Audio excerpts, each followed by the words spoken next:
जिंदगी बहुत अजीब होती है।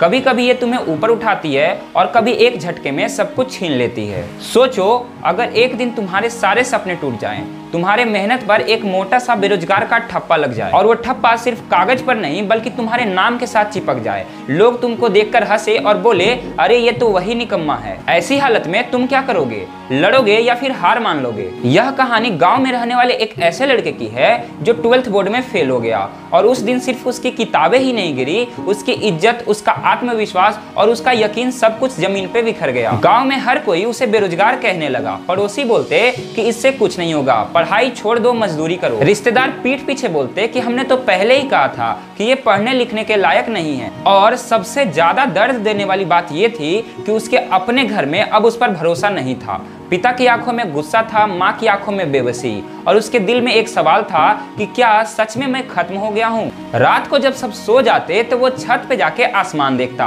बहती हवा, टिमटिमाते तारे के बीच उसके दिमाग में बस एक ही आवाज गूंजती थी कि शायद मेरी जिंदगी खत्म हो गई है, शायद मैं भी अब बाकी लोगों की तरह चुपचाप जीकर खत्म हो जाऊंगा। लेकिन कभी कभी जिंदगी हमें तब सबसे बड़ा मोड़ देती है जब हमें लगता है कि अब कुछ नहीं बचा। उस मोड़ के पहले के पल सबसे अंधेरे होते हैं और उसके लिए भी यह मोड़ आने वाला था। वो नहीं जानता था कि एक दिन एक पुराना अखबार का फटा हुआ टुकड़ा उसकी पूरी जिंदगी बदल देगा। और ये कहानी सिर्फ आईएएस बनने की नहीं है, ये कहानी है हार से जीत तक के उस सच्चाई की जो किसी किताब में नहीं लिखी होती है, जो कोई मोटिवेशनल स्पीकर नहीं बताता और ना ही किसी मूवीज में दिखाया जाता है। क्योंकि इनमें वो चमक दमक नहीं है, इनमें है भूख, थकान, आंसू और वो रातें जिनमें सोने की जगह सिर्फ रोना आता है। अगर तुमने अपनी जिंदगी में कभी हार देखी है, कभी अपने ऊपर से भरोसा खोया है, तो अगले के कुछ मिनट की कहानी ये आपको सुननी ही पड़ेगी। क्योंकि ये कहानी तुम्हारे अंदर की उस चिंगारी को फिर से जला सकती है जिसे शायद तुमने बुझा दिया है। 12th बोर्ड का रिजल्ट वाला दिन। गाँव में ये दिन किसी त्योहार से कम नहीं होता है।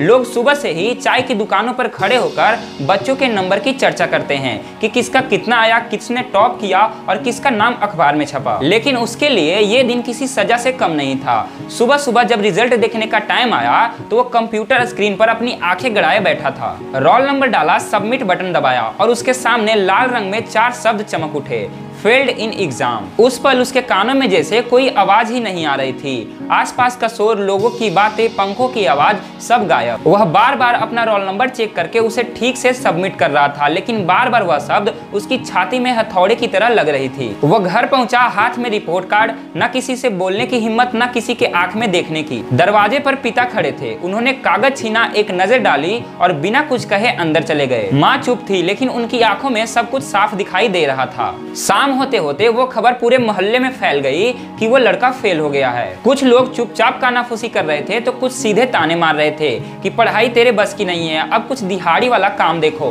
दोस्तों में भी बदलाव आ गया। जो कल तक साथ बैठकर हंसते थे अब आंखें मिलाने से बचने लगे। कुछ तो खुलकर मजाक उड़ाने लगे कि भाई 12th फेल भी कोई होता है। उस रात वो कमरे में लेटकर छत को निहार रहा था। बिजली नहीं थी, मोमबत्ती जल रही थी और उसकी परछाई दीवार पे लहरा रही थी। उसके मन में सिर्फ एक ही सवाल था कि क्या मेरी कहानी अब खत्म हो गई है? ये फेल एक रिजल्ट नहीं था, यह एक टैग था जो हर जगह उसके साथ चिपकने वाला था। स्कूल में, घर में, मोहल्ले में और शायद उसकी पूरी जिंदगी में। धीरे धीरे रात गहराती गई। बाहर चारों तरफ सन्नाटा था, लेकिन उसके अंदर एक तूफान था।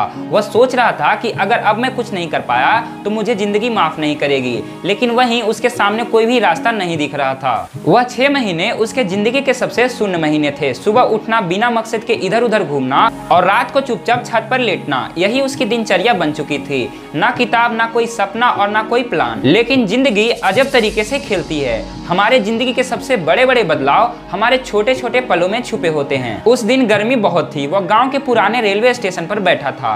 पूरा प्लेटफॉर्म सुनसान था, बस दूर से आती जाती ट्रेनों की आवाजें आ रही थी। वो वहां ऐसे ही बैठा था जब उसकी नजर एक पास में पड़ी पुरानी और फटी अखबार के पन्ने पर पड़ी। शायद किसी ने पढ़ के फेंक दिया था और उसने यूं ही उसे उठा लिया। पन्ने के बीचों बीच एक खबर थी कि आईएएस ऑफिसर ने अपने गांव का चेहरा बदल दिया। उसने पढ़ना शुरू किया कि कैसे एक लड़का जो कि गांव में पढ़ता था वो आईएएस बनकर अपने गांव में स्कूल, सड़क और अस्पतालों का निर्माण करवा रहा था। कैसे एक इंसान अपनी मेहनत से पूरे इलाके की तकदीर बदल सकता है। वह पढ़ते पढ़ते रुक गया। उसकी आंखें तो खबर पर थी पर उसका दिमाग कहीं और चल रहा था कि क्या मैं भी यह कर सकता हूँ। पर उसके मन में तुरंत दूसरा ख्याल आता है कि नहीं, ये मेरे बस का नहीं है। लेकिन उसी वक्त उसके मन में एक ख्याल आया कि दुनिया में कुछ भी असंभव नहीं है। उसने उस पन्ने को मोड़ा और अपने जेब में रखा और उसी शाम को फैसला किया कि अब फेल का टैग नहीं बल्कि कुछ ऐसा करना है जिससे लोग तुम्हारे काम से पहचाने। वह अगले ही दिन गांव से निकलकर पटना चला गया। उसे कुछ भी पता नहीं था कि वो कहां पे रहेगा, कैसे पढ़ेगा और क्या करेगा, लेकिन एक बात तो उसके मन में कंफर्म थी कि अब जिंदगी यूं ही बर्बाद नहीं करनी है। तो दोस्तों, पटना पहुंचने के बाद उसके साथ क्या क्या हुआ ये जानने के लिए आपको इस चैनल को सब्सक्राइब करना पड़ेगा, क्योंकि आगे की वीडियो का नोटिफिकेशन आपको वहीं से मिलेगा। तो दोस्तों चलिए मिलते हैं आपको अगले वीडियो में।